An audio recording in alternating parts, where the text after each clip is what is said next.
Paz, igreja! Como tem passado, estamos aqui mais um dia para a nossa EBD e eu espero que isso possa estar te ajudando, te ensinando um pouco mais sobre aquele que é o amor, sobre aquele que traz a graça, sobre aquele que é a comunhão. Nós estamos falando sobre a Trindade de Deus, mas o que você precisa entender antes de nós iniciarmos aqui é que a palavra Trindade ela não aparece na Bíblia, mas significa a unidade de Deus em três pessoas.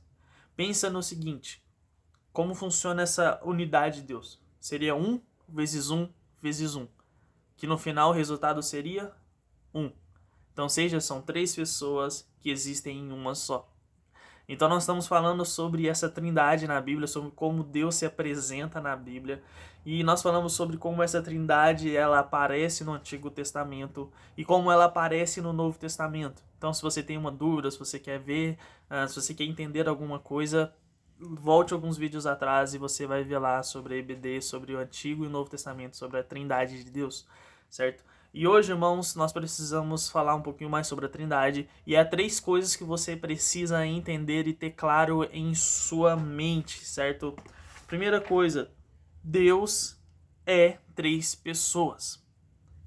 É o que nós vamos falar hoje. Segunda coisa, cada pessoa é plenamente Deus.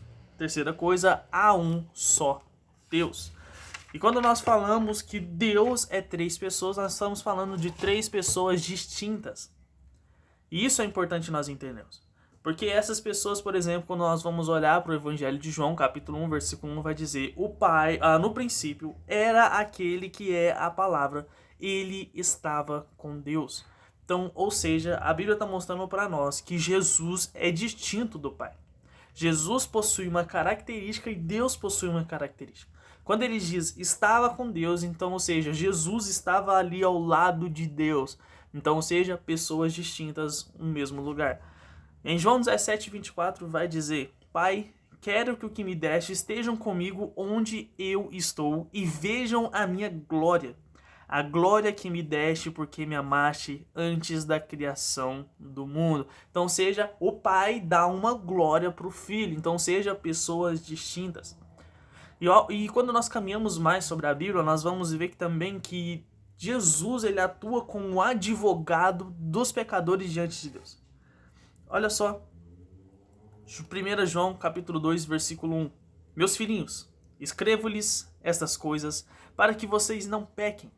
Se porém alguém pecar, temos um intercessor junto ao Pai, Jesus Cristo, o justo. Em Hebreus 7,25 também, para complementar, ele vai dizer, portanto, ele é capaz de salvar definitivamente aqueles que por meio dele aproximam-se de Deus, pois vive para interceder por eles. Então, ou seja, se existe uma pessoa que é o nosso advogado diante de Deus, que é o juiz, então isso mostra para nós que são pessoas distintas. Não só isso, existe uma pessoa que intercede por nós todos os dias, que esse alguém é quem? O próprio Filho de Deus. Então, ou seja, são pessoas diferentes. Quando nós vamos olhar também, irmãos, o Espírito Santo, ele é distinto do Filho e do Pai. João 14, 26. Mas o Conselheiro, o Espírito Santo, que o Pai enviará em seu nome, lhes ensinará todas as coisas e lhes fará lembrar de tudo o que lhe disse. Então Jesus está dizendo que o Pai vai enviar outra pessoa. Então, ou seja, existe uma característica diferente. São pessoas diferentes. Então o Pai não é o Filho não é o Espírito, são pessoas diferentes. E agora Jesus está falando que vai lhe enviar o Espírito Santo. Romanos 8, 27. Aquele que sonda os corações e conhece a intenção do Espírito, porque o Espírito intercede pelos santos de acordo com a vontade de Deus. Então, seja, o Espírito está, ele sonda e ele conhece o nosso coração por causa da vontade do Senhor. Então, seja, são pessoas diferentes. Existe uma distinção do Filho com o Espírito Santo também. Se existe uma distinção entre o Pai e o Espírito Santo, existe também uma distinção entre o Filho e o Espírito. Olha só, Mateus 28, 19. Na grande comissão.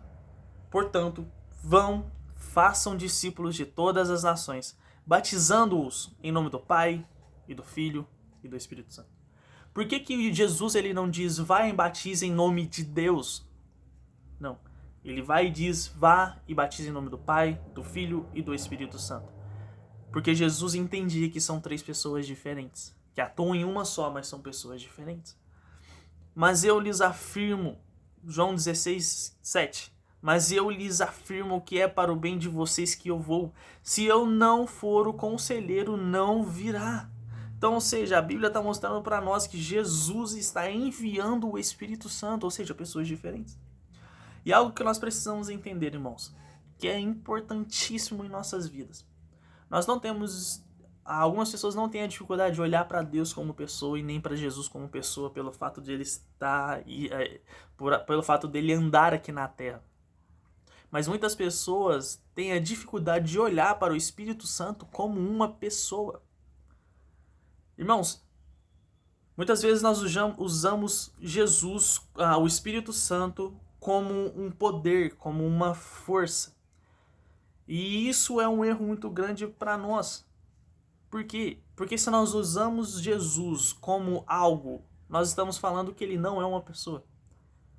Existem objetos e nós usamos objetos. Mas pessoas não se usam, pessoas se relacionam. E muitas vezes nós estamos diante do Espírito Santo e muitas vezes nós queremos fazer o seguinte: Espírito Santo, hoje eu quero que você cure alguma coisa. Cure um coração ferido, cure uma ferida, cure aquela pessoa que ela está doente. E muitas vezes nós usamos o Espírito Santo como fonte de poder. Quando nós estamos no culto, Senhor Espírito Santo, desça com o seu poder aqui agora. Irmão, de fato, o Espírito Santo é aquele que cura, aquele que liberta, aquele que consola, aquele que é poderoso o suficiente para descer em presença entre nós. Mas a grande dificuldade é que o Espírito Santo não é só isso. O Espírito Santo é relacionamento. Olha só algumas coisas que nós podemos ver sobre o Espírito Santo. O Espírito